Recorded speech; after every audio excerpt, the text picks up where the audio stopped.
正12年、1923年9月に発生した関東大震災から100年の節目です。今後、いつ発生してもおかしくない首都直下地震など、地震に対する日頃の備えを行いましょう。建物の屋上に1名の方が取り残されています。右から来てる。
報から認識されることに引き換えた場所や緊急性などから判断すると大変な救出方法を提示します。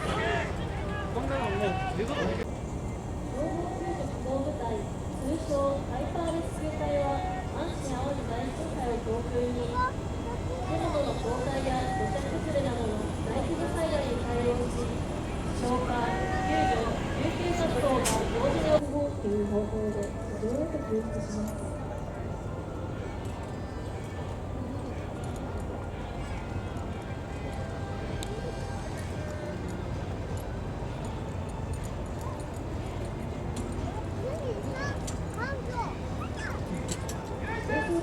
ご注目ください。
救助、消火活動も共に行います。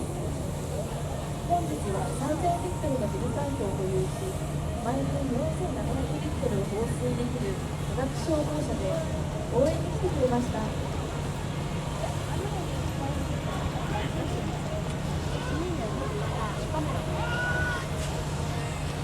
の現場で黒い防災を活動している部隊は特別消火中隊です。に関する専門知識や技術を有する隊員で構成されています。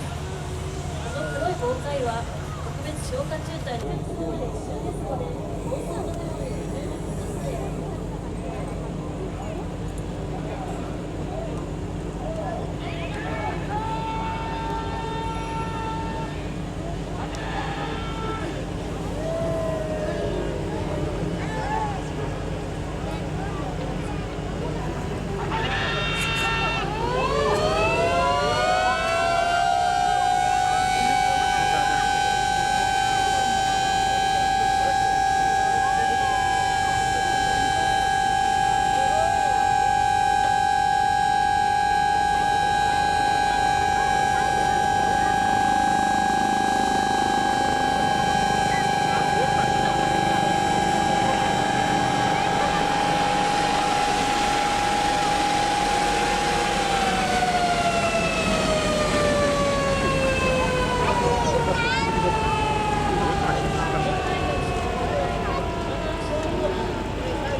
あれだけ